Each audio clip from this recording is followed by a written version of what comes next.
अंधकार से लड़ने का संकल्प कोई कर लेता है, तब एक अकेला जुगनू भी अंधकार सब हर लेता है। प्यारे विद्यार्थियों, नमस्कार। मैं जगदीश जाट कबीर क्लासेस के ऑनलाइन यूट्यूब चैनल पर आप सभी का हार्दिक स्वागत एवं अभिनंदन करता हूं। साथियों, जैसा कि मैंने पिछले लेक्चर में बात की थी कि अति शीघ्र हम एक प्रश्नोत्तरी जो है ऑनलाइन शुरू करेंगे और उसके प्रथम चरण के अंतर्गत आज मैं आपके समक्ष इतिहास विषय, जो भारतीय इतिहास, जो लेवल 2 रीड के विद्यार्थियों के लिए जो एसएसटी वाला जो पार्ट होता है और उसकी जो प्रथम यूनिट है उसका पहला बिंदु जो है सिंधु घाटी सभ्यता, वह लेकर उपस्थित हुआ हूं। विद्यार्थियों, आप सबसे पहले अगर आप स्वयं प्रश्न करना चाहते हैं तो आप डिस्क्रिप्शन में दिए गए मोबाइल नंबर या फिर 6367001067 पर व्हाट्सएप कर आप पीडीएफ ले सकते हैं।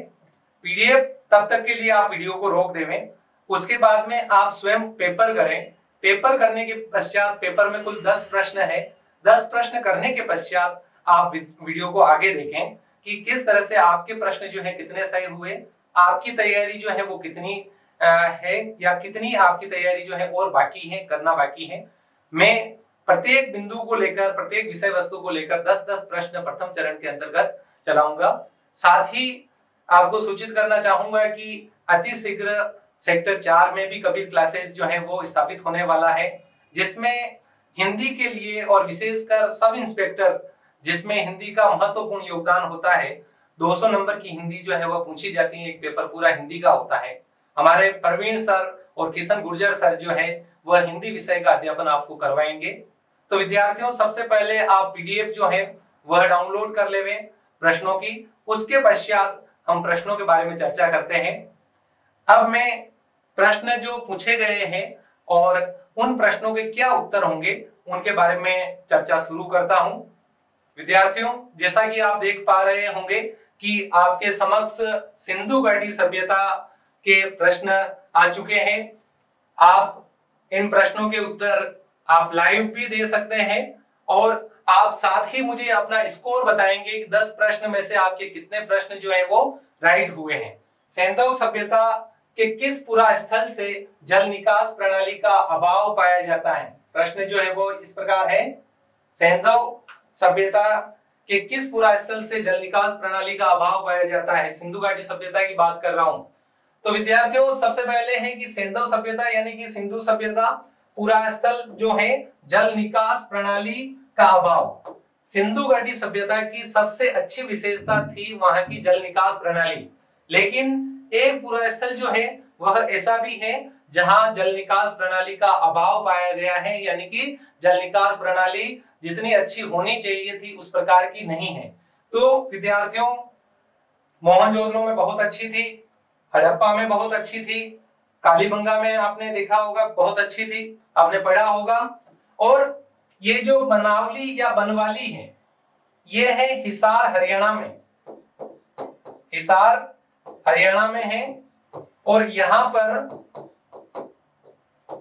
पर जल निकास प्रणाली का अभाव पाया गया है। हिसार हरियाणा, बनवाली, जल निकास प्रणाली का अभाव पाया गया है। तो पहला प्रश्न है कि सिंधु सभ्यता के किस पुरा स्थल से जल निकास प्रणाली का अभाव पाया गया है? तो उसमें है बनवाली।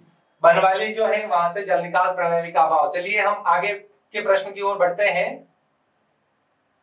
नृत्यरत नारी की मूर्ति, प्रश्न है नृत्यरत नारी की मूर्ति किस पुरा स्थल से प्राप्त हुई है?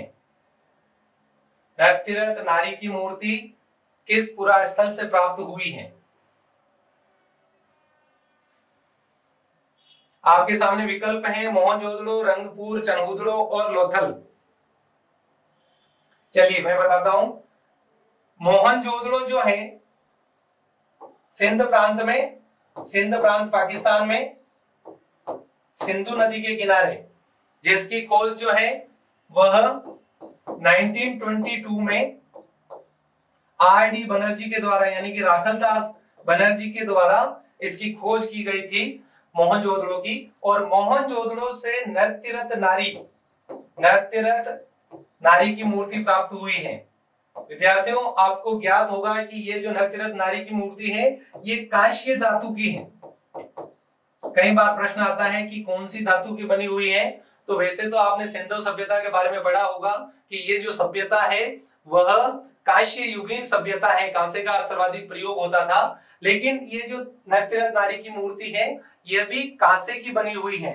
और ज्यादा बात करें इसके बारे में तो ये बनी हुई थी लुप्त मोम तकनीक, लॉस्ट वैक्स टेक्निक के अकॉर्डिंग बनी हुई थी। ये लुप्त मोम तकनीक, मोम तकनीक,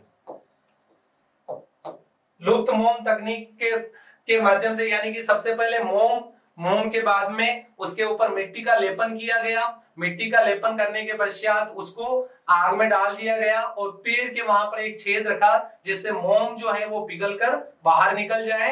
और उसके बाद में कांसे को गलाकर गर्म किया जाता है तो उससे वो गल जाता है और उसके बाद में उसमें भर दिया गया और जब ठंडा हुआ तो हल्की सी चोट से मिट्टी जो है वो हटा दी गई। तो ये जो टेक्निक है ये लुप्त मोम तकनीक कही जाती है। और नरतीरथ नारी की मूर्ति जो है वह मोहनजोदड़ो से काफी प्रसिद्ध है, मोहनजोदड़ो से प्राप्त हुई है। अगले प्रश्न की ओर बढ़ते हैं। प्रश्न संख्या 3 है, जैसा कि आप स्क्रीन पर देख पा रहे होंगे। सैंधव सभ्यता से प्राप्त पुरुष धड़ किस धातु से निर्मित था? सैंधव सभ्यता से प्राप्त पुरुष धड़ किस धातु से निर्मित था? तो आपने पहले जो सामाजिक की किताब चलती थी 9वीं 10वीं में, तो उसमें एक तो नरतीरथ नारी की मूर्ति होती थी, उसके ऊपर चित्र, एक चित्र जो है वह बना होता था किसी योगी का, या एक धड़ जो है वो बताया गया हाथ टूटा हुआ है, आधा धड़ है, तो वह जो है वह पाषाण का बना हुआ था। कई बार विद्यार्थी जो है यूं सोचते हैं कि सैंधव सभ्यता तो कांस्य युगीन थी, तो कहीं चांदी और इसमें तो नहीं जाते हैं, लेकिन देख लेते हैं कि कांसे की थी तो हो सकता है कांसा हो, लेकिन ये करोगे तो गलत हो जाएगा क्योंकि सही उत्तर जो है वह पाषाण है। किसकी बनी हुई थी? तो पाषाण की। चलिए आगे वाले प्रश्न की ओर बढ़ते हैं। सैंधव सभ्यता के बारे में असत्य कथन है। सैंधव सभ्यता के बारे में असत्य कथन। कई बार जल्दबाजी में क्या होता है कि सत्य असत्य अच्छे से पढ़ नहीं पाते हैं, तो सैंधव सभ्यता के बारे में असत्य कथन कौन सा है वो देखिए। एक ही कथन देखते हैं। सैंधव सभ्यता से मंदिर के अवशेष नहीं मिले हैं। बिल्कुल सही बात बोली है कि मंदिर के अवशेष नहीं मिले हैं, बिल्कुल सही है ये। कहीं से भी मंदिर के अवशेष नहीं मिले हैं, केवल मोहनजोदड़ो से एक स्तूप के अवशेष मिले हैं। एक स्तूप मिला है मोहनजोदड़ो से, लेकिन वह तो कुषाण कालीन था। कुषाणों के बारे में आपने पढ़ा होगा। कुषाण जो है विदेशी थे, विमकटफिशस आया था, कनिष्क का नाम आपने सुना होगा, कनिष्क कुषाण था। तो बिल्कुल सही है पहला स्टेटमेंट। फिर दूसरा स्टेटमेंट है कि कालीबंगा के प्रत्येक घर से कुएं मिले हैं। बिल्कुल सही बात है, बिल्कुल सही कथन है कि कालीबंगा के प्रत्येक घर से कुएं के अवशेष मिले हैं, कुएं मिले हैं। फिर तीसरा है कि सैंधव सभ्यता ग्रामीण थी, तो ये स्टेटमेंट जो है वो रॉन्ग है, यानी कि सैंधव सभ्यता जो है वो ग्रामीण नहीं थी, सैंधव सभ्यता जो है वो नगरीय थी।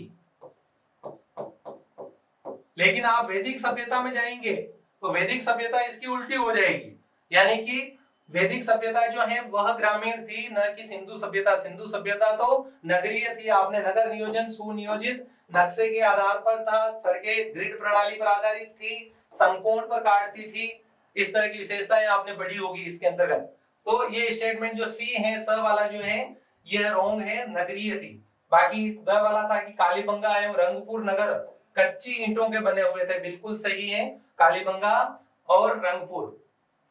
आगे वाले प्रश्न की ओर बढ़ते हैं। पांचवा प्रश्न है कि सैंधव वासियों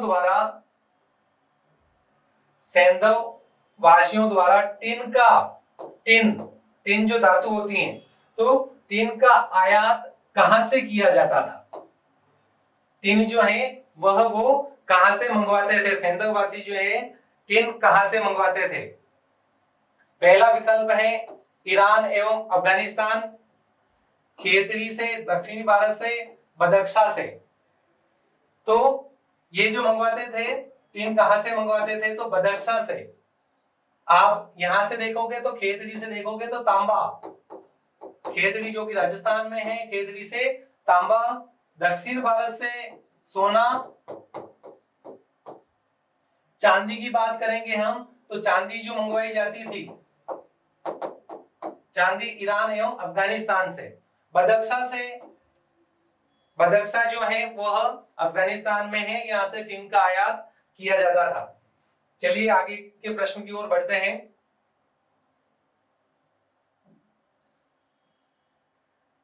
छठा प्रश्न है, सिंधु घाटी सभ्यता में नहरों से सिंचाई के अवशेष। सिंधु घाटी सभ्यता में नहरों से सिंचाई के अवशेष। प्रश्न देख लीजिए एक बार आप। सिंधु घाटी सभ्यता में नहरों से सिंचाई के अवशेष कहां से प्राप्त होते हैं? विकल्प इस प्रकार हैं। तो इसका जो सही उत्तर है वह है मुंडी गाग और सोरतुगुई। मुंडी गाग और सोरतुगुई जो है, जो कि अफगानिस्तान में है। मुंडी गाग और सोरतुगुई कहां पर है? तो अफगानिस्तान में है। और यहां से नहरों से सिंचाई के अवशेष मिलते हैं। बाकी धोलावीरा जो है गुजरात में है, लोथल गुजरात में है, रंगपुर और लोथल, तो ये सभी गुजरात में है। दूसरे मुंडी गाग और सोरतुगुई जो कि अफगानिस्तान में है, और यहां से नहरों से सिंचाई के अवशेष मिलते हैं। सातवें प्रश्न की ओर बढ़ते हैं। जहाजों की गोदी यानी कि डॉकयार्ड किस पुरास्थल की विशेष उपलब्धि है? जहाजों की गोदी यानी डॉकयार्ड किस पुरास्थल की उपलब्धि है? तो जहाजों की गोदी यानी कि बंदरगाह जो है, डॉकयार्ड जो है, वो कहां से मिले हैं? डॉकयार्ड मिले हैं लोथल से। आर.एस. राव के द्वारा 1957 में इसकी खोज की गई थी। फारस की मुहर मिली है, और यहीं से ये जो कि अहमदाबाद के निकट है गुजरात में, तो लोथल से डॉकयार्ड, डॉकयार्ड जो मिले हैं वो कहां से मिले हैं? तो लोथल से मिले हैं। अगला प्रश्न है, आठवां प्रश्न है, सैंधव सभ्यता का प्रथम खोजा गया पूरा स्थल कौन सा है? सैंधव सभ्यता का प्रथम खोजा गया पूरा स्थल कौन सा है? प्रश्न देखिए आप। सैंधव सभ्यता का प्रथम खोजा गया पूरा स्थल, तो ये विकल्प देख पा रहे होंगे। मोहनजोदड़ो है जो है, अभी थोड़ी देर पहले बताया था 1922 में खोजा गया था। लोथल जो है 1957 में खोजा गया था। कालीबंगा आप अच्छे से पढ़ते ही हैं, 1952। और हड़प्पा जो है, हड़प्पा है 1921 में दयाराम साहनी द्वारा, दयाराम साहनी के द्वारा, यानी कि सर्वप्रथम जो खोजा गया पूरा स्थल जो है वह कौन सा था? तो वह जो है हड़प्पा था। हड़प्पा जो कि मोंटगोमरी जिले में रावी नदी के तट पर खोजा गया था दयाराम साहनी द्वारा। नवा प्रश्न देखते हैं कि किस पुरा स्थल को लघु हड़प्पा कहते हैं? किस पुरा स्थल को लघु हड़प्पा कहते हैं? लघु हड़प्पा भी कहते हैं, मोहनजोदड़ो भी कहते हैं, लघु मोहनजोदड़ो या मिनी मोहनजोदड़ो भी कहते हैं। तो ये जो लोथल की बात मैं कर रहा था, लोथल को ही लघु हड़प्पा कहा जाता है। लोथल सही उत्तर है। और इसी प्रकार हम अंतिम प्रश्न की ओर बढ़ते हैं। अंतिम प्रश्न है, स्नानागार जो है, स्नानागार को तत्कालीन विश्व का आश्चर्यजनक निर्माण किसने कहा? अंतिम प्रश्न है, स्नानागार को तत्कालीन विश्व का आश्चर्यजनक निर्माण किसने कहा?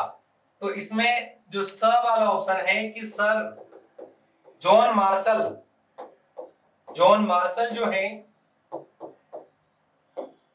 उन्होंने तत्कालीन, ये उस समय भारतीय पुरातत्व विभाग के निदेशक थे, archaeological survey of India ASI। विभिन्न प्रकार के उत्खनन जो है इसी के अधीन हो रहे थे, पुरास्थलों की खोज इन्हीं के अधीन हो रही थी। तो ये जो है sir John Marshall archaeological survey of India जो है उसके निदेशक थे, भारतीय पुरातत्व विभाग के निदेशक थे। और इन्होंने जो विशाल स्नानागार जो कि मोहनजोदड़ो से प्राप्त हुआ है, धार्मिक अनुष्ठान के समय लोग एकत्रित होते थे, सीढ़ियां तल तक जाती थी, चारों तरफ कुएं बने हुए थे, कमरे बने हुए थे वस्त्र बदलने के लिए, तो ये जो स्नानागार है, ये स्नानागार को तत्कालीन विश्व का आश्चर्यजनक निर्माण कहा था सर जॉन मार्शल ने। सर जॉन मार्शल के द्वारा इसे तत्कालीन विश्व का आश्चर्यजनक निर्माण कहा गया है। तो विद्यार्थियों, आप अपना स्कोर जो है वह मुझे कमेंट बॉक्स में अवश्य बताएं कि आपका क्या स्कोर रहा। और आगे वाले लेक्चर में मैं बात करूंगा वैदिक सभ्यता के 10 प्रश्नों की। पहले बार जो है, क्योंकि टॉपिक जो है वो बहुत अधिक है, इसलिए अलग अलग टॉपिक के 10-10 प्रश्न लिए जा रहे हैं। आप मुझे अपना स्कोर जो है वो अवश्य बताएं। और अगर पीडीएफ प्राप्त करना चाहते हैं तो आप डिस्क्रिप्शन में जो मोबाइल नंबर दिया हुआ है उस पर मैसेज करके आप पीडीएफ प्राप्त कर सकते हैं। बहुत बहुत धन्यवाद।